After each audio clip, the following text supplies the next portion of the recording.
São crescente e cada vez mais profunda, mais linda, mais cativante, mais atraente, mais envolvente, tanto individualmente quanto coletivamente, como Assembleias do Senhor.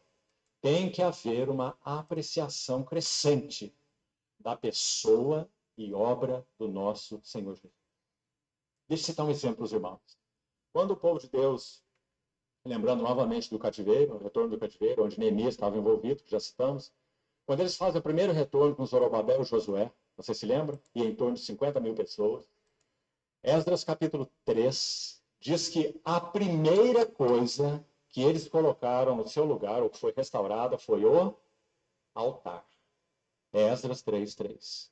E firmaram o altar sobre as suas bases. E ele vai dizer que o altar representa a consagração. Então, a vida de um filho de Deus, a vida de um novo nascido, ela tem que ser consagrada a Deus. Ou seja, ela deve ser feita de acordo com a vontade de Deus, fazendo o que Deus quer em cada circunstância, todos os dias, 24 horas. Isso é vida espiritual. Andar junto. Deus quer andar junto com os seus filhos. E é isso que a vida espiritual, é isso que nós aqui na academia queremos treinar. Vida espiritual, andar junto, ser guiado pelo Espírito Santo e entender que isso é vida espiritual.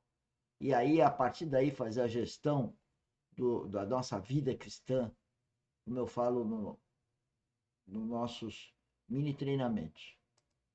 E ainda que estivessem sob o terror dos povos ao redor, ofereceram ali sacrifício ao Senhor. Irmão, simplesmente maravilhoso. Porque fere qualquer estratégia militar.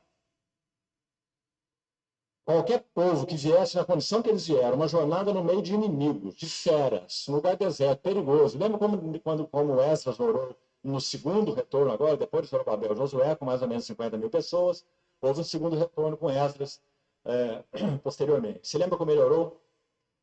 Ele decretou um jejum junto ao rio Ava, para pedir que a boa mão do Senhor estivesse com eles e os acompanhasse naquela jornada perigosa, e os guardasse dos seus inimigos. Por que eles fizeram esse jejum e oração? Porque eles sabiam o que significaria essa jornada.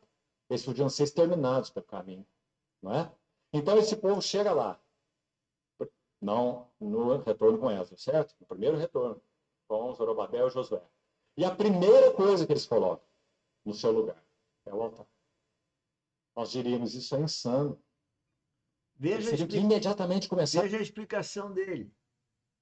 Né? Então a Bíblia está dizendo o seguinte: quando eles voltaram para Israel, Jerusalém, enfim, para a terra que foi saqueada, né, falando com as minhas palavras, eles, a primeira coisa, no lugar deles fazerem um muro para cercar e se proteger dos inimigos, dos animais, vamos dizer assim, das feras, como ele estava dizendo, não, eles fizeram altar. Isso tem lógica? Tem lógica você vai num lugar perigoso e primeiro começa a pôr um altar para Deus, para depois então fazer os muros para se proteger, para não ter invasão? Veja só a explicação. Está pelos muros. Muros ao redor, se protegendo. E depois vão pensar em altar, em casa, em sacerdote, em sacrifício, o que for. Primeiro, uma cidade murada. Você não faria isso, irmão? Você faria e eu também. Essa é a lógica. Não é? Mas eles Mas, entenderam de uma maneira muito clara o quê? vida espiritual. Se a relação deles com Deus estivesse acertada ou correta no altar, eles não precisariam temer os seus inimigos. Ou seja, quando eu consagro a minha vida a Deus e desenvolvo o caminhar junto com Deus através do Espírito Santo e tenho um relacionamento cotidiano, 24 horas com o Espírito Santo e desenvolvo esse relacionamento, eu estou protegido. Então, o Filho de Deus está protegido, não está preocupado com as coisas, os infortuitos. Não, porque mesmo que haja um infortuito, Deus está no controle e tem um propósito para aquele infortuito. Portanto, o coração dele é sereno. E aí que está dizendo, e qual o lugar do meu repouso? Então, o coração calmo, o coração sereno, o coração que não põe para fora os entulhos que tem no coração, maldade, acusação, agressão, palavras torpes. Muitos de nós, eu mesmo, às vezes faço isso. Se eu não percebo disso, eu não limpo o meu coração para ter então o encher do Espírito Santo no meu coração e deixar de falar essas coisas para focar em falar o que Cristo falaria. E aí eu falo, isso é tudo espiritual. Isso não é maravilhoso? Ou seja, onde está a fonte de todo medo, preocupações, ansiedades, temores? Na falta de uma relação mais robusta com o Senhor no altar. Perfeito. Que além da cruz, como nós falamos, tem um sentido ainda paralelo, não vamos chamar de secundário, porque na verdade ele não é secundário, ele é paralelo. E o sentido é consagração. O altar fala de entrega de tudo. O altar fala de tudo para Deus. O altar fala que Ele é tudo, que nós sabemos disso. E por isso nós oferecemos tudo que somos, que temos, que Ele nos tem dado. Consagração. Então, tem que haver, permito repetir, uma apreciação crescente, constante, cada vez mais profunda da gloriosa pessoa, da gloriosa obra do nosso Senhor Jesus. Do contrário, a casa de Deus não poderá ser edificada.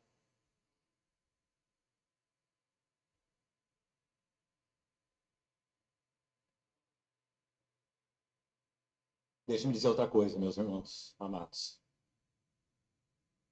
Que tristeza nós vemos que há uma compreensão generalizada no que podemos chamar de cristianismo, em basicamente todas as esferas, de que recursos do homem podem edificar uma casa para Deus.